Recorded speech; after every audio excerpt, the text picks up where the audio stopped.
পৃথিবীর সবচেয়ে বড় ডাইনোসর আর্জেন্টিনোসোরাসের ওজন ছিল প্রায় 70 টন। এরকম 3টি আর্জেন্টিনোসোরাসকে একসাথে রাখলেও তার ওজন একটি নীলতিমির সমান হবে না। নীলতিমি একসাথে শত শত টন জল গিলে ফেলতে পারে। শুধু তাই নয়, তার হৃৎপিণ্ডের ওজন একটি ঘোড়ার সমান। আর প্রতিটি হৃৎপিণ্ডের চাপে প্রায় 500 লিটার রক্ত একবারে শরীরে প্রবাহিত হয়। আর তার ডাক সমুদ্র পেরিয়ে 800 কিলোমিটার দূর পর্যন্ত পৌঁছাতে পারে। তাহলে কল্পনা করুন এই প্রাণীটির বিশালতা এবং তার ক্ষমতা সম্পর্কে। কিন্তু আজকের ভিডিওতে এই তথ্য শুধুই তার বিশালতা নিয়ে নয়। একসময় যে প্রাণীটি ছিল ছোট্ট স্থলচর প্রাণী, আজ সে কিভাবে সমুদ্রে নেমে এসে পৃথিবীর সবচেয়ে বড় জীবে পরিণত হলো, সেই রহস্যই আজ আমরা জানব। লক্ষ লক্ষ বছর আগে যখন পৃথিবীতে বিশাল প্রাণীগুলি বিচরণ করত, তখন ডাইনোসরই ছিল একমাত্র রাজা। তার মধ্যে ছিল আর্জেন্টিনোসোরাস, ইতিহাসের সবচেয়ে বড় স্থলচর প্রাণী। এর দৈর্ঘ্য ছিল প্রায় 30 থেকে 35 মিটার আর ওজন ছিল 70 টন, অর্থাৎ একটি সম্পূর্ণ ট্রাকের সমান। এখন কল্পনা করুন যদি 3টি আর্জেন্টিনোসোরাস একসাথে দাঁড়ায়, তবে তাদের ওজন হবে প্রায় 210 টন। আর আশ্চর্যের বিষয় হলো একটিমাত্র নীলতিমির ওজনও প্রায় ততটাই হয়ে থাকে, অর্থাৎ একটি নীলতিমির সমান 3টি ডাইনোসর। এখানেই শেষ নয়, নীলতিমি এতটাই বিশাল যে একটি এয়ারবাস A320 বিমানকেও এর সামনে ছোট দেখায়। এর জিভের ওজন প্রায় একটি হাতির সমান, অর্থাৎ 3 টন। আর এর হৃৎপিণ্ড এত বড় যে আকারে একটি ছোট্ট গাড়ির সাথেও তুলনা করা যেতে পারে। ভাবুন তো, এমন এক প্রাণী যার হৃৎপিণ্ডের ভেতর একজন মানুষ দাঁড়িয়ে যেতে পারে। এতক্ষণও নিশ্চয়ই বুঝতে পারছেন পৃথিবীর সবচেয়ে বড় প্রাণী হলো নীলতিমি। কিন্তু এখন প্রশ্ন আসে যে তারা এত বড় হলো কিভাবে? কেবল কি সমুদ্রের জলে ভেসে থাকার কারণে তার শরীর এতটা বেড়ে গিয়েছে, নাকি এর পেছনে লুকিয়ে আছে কোনো বৈজ্ঞানিক রহস্য? একসময় বিজ্ঞানীরাও ভেবেছিলেন জলে ভেসে থাকার কারণে ওজন হালকা লাগে, তাই হয়তো নীলতিমি এত বিশাল হয়েছে। কিন্তু এটাই পুরোপুরি সত্য নয়। আসল রহস্য লুকিয়ে আছে তার অনন্য খাদ্যাভ্যাসে, যা তাকে সমুদ্রের আসল রাজা বানিয়েছে। তবে তার আগে আরেকটি কৌতূহল মেটানো যাক, আর তা হলো আপনারা হয়তো ভাবছেন পৃথিবীর সবচেয়ে বড় প্রাণী নীলতিমি হলে সেটা নিশ্চয়ই সবচেয়ে লম্বা প্রাণী হবে, কিন্তু আসলে তা নয়। সমুদ্রের গভীরে লুকিয়ে আছে আরেকটি অদ্ভুত প্রাণী, বুটলেস ওয়ার্ম। নাম শুনে যত অদ্ভুত লাগে, এর দৈর্ঘ্য ততটাই বিস্ময়কর। এই কৃমি প্রজাতির দৈর্ঘ্য প্রায় 55 মিটার পর্যন্ত হতে পারে, অর্থাৎ একটি ফুটবল মাঠের চেয়েও লম্বা। তবে এর ওজন এতই সামান্য যে নীলতিমির তুলনায় তা প্রায় পিঁপড়ের সমপরিমাণ। তাই বিজ্ঞানীরা স্থির করেছেন সবচেয়ে বড় প্রাণীর খেতাব নির্ধারণ করা হবে ওজনের ভিত্তিতে। আর সেই প্রতিযোগিতায় নিরঙ্কুশভাবে জয়ী হয়েছে নীলতিমি। নীলতিমির শরীর যেন এক জীবন্ত সায়েন্স ফিকশন। এর গড় ওজন 150 টন, আর কোনো কোনো ক্ষেত্রে ওজন 200 টন পর্যন্ত হতে পারে। দৈর্ঘ্য প্রায় 30 মিটার পর্যন্ত বেড়ে যায়। এর জিভের ওজন প্রায় 3 টন। হৃৎপিণ্ড একটি ছোট গাড়ির সমান। আর আশ্চর্যজনক হলো তার হৃৎপিণ্ড প্রতি মিনিটে মাত্র 5 থেকে 6 বার স্পন্দিত হয়, কিন্তু প্রতিবার স্পন্দনে প্রায় 500 লিটার রক্ত শরীরে প্রবাহিত হয়। এমনকি এর ধমনীগুলি এতটাই চওড়া যে একজন মানুষ হামাগুড়ি দিয়ে এর ভেতর দিয়ে যেতে পারবে। কিন্তু নীলতিমির গল্প কেবল তার শরীরের আকারে সীমাবদ্ধ নয়, তার শব্দ সমান বিস্ময়কর। নীলতিমির ডাকের তীব্রতা 150 থেকে 180 ডেসিবেল পর্যন্ত হতে পারে। এই শব্দ এতটাই শক্তিশালী যে সমুদ্রের জলে প্রায় 800 কিলোমিটার দূর পর্যন্ত ছড়িয়ে পড়ে, অর্থাৎ 800 কিলোমিটার দূর থেকেও তার ভয়ঙ্কর গর্জন শোনা যায়। ভাবুন তো, দিল্লিতে বসে মুম্বাইয়ের কোনো এক শব্দ বা কক্সবাজার থেকে সিলেট শহরের কোনো এক শব্দ শুনতে পাচ্ছেন, বিষয়টি কেমন হবে? ঠিক সেই রকমই শক্তিশালী হলো নীলতিমির ডাক।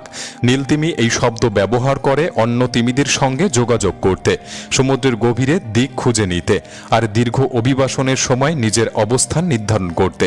নীলতিমি আসলেই একটি মাছ নয়, এটি একটি সামুদ্রিক স্তন্যপায়ী প্রাণী, অর্থাৎ এটি ডিম পারে না, বরং সরাসরি শাবকের জন্ম দেয়। জন্মের মুহূর্তেই একটি নীলতিমির বাচ্চা এত বড় হয় যে তা অনেক প্রাণীর চেয়েও বিশাল হতে পারে।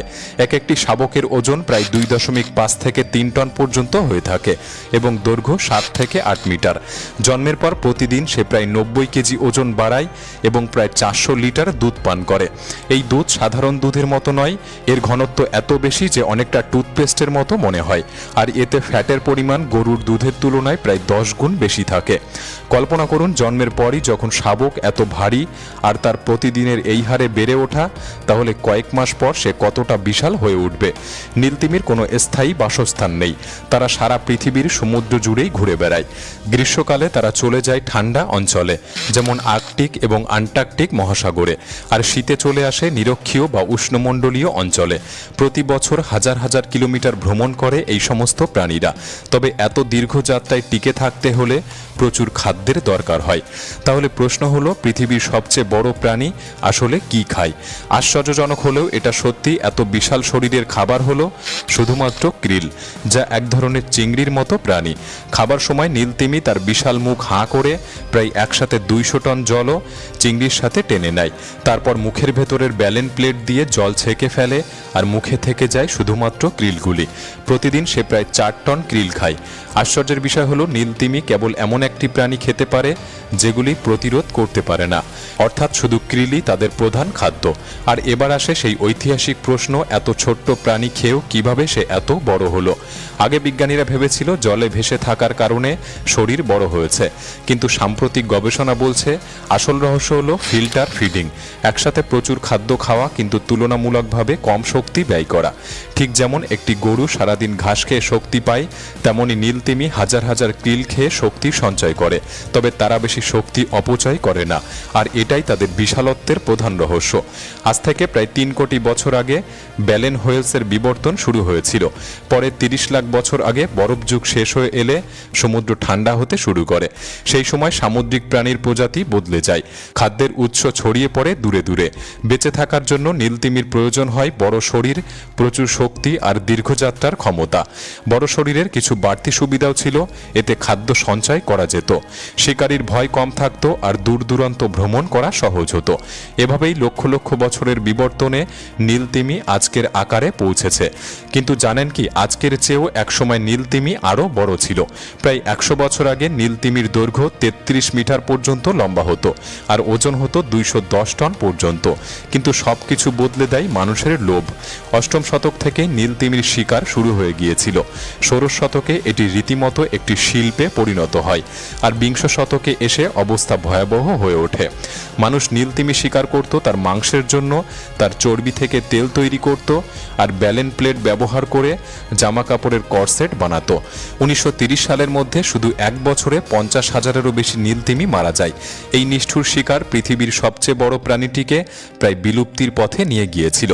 তবে 1982 সালে ইন্টারন্যাশনাল হোয়েল কমিশন প্রস্তাব করেছিল তিমি শিকারে সম্পূর্ণ নিষেধাজ্ঞা আরোপ করার, কিন্তু শেষমেশ 1986 সালে এসে এই নিষেধাজ্ঞা কার্যকর হয় এবং বিশ্বব্যাপী নীলতিমি শিকার বন্ধ হয়ে যায়।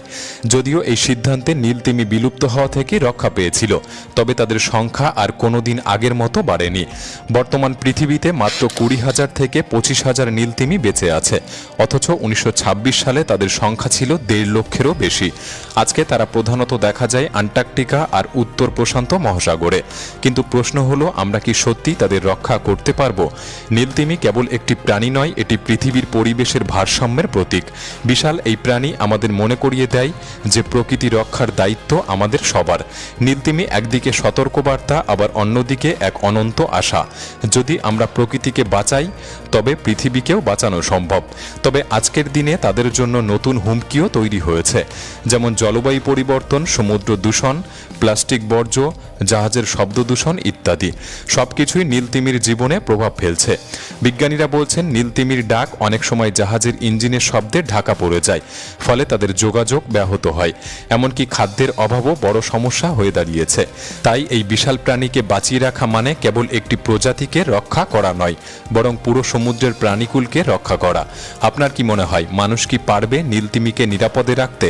পৃথিবীর সবচেয়ে বড় প্রাণী হওয়া সত্ত্বেও কেন সে আজ এত অসহায়?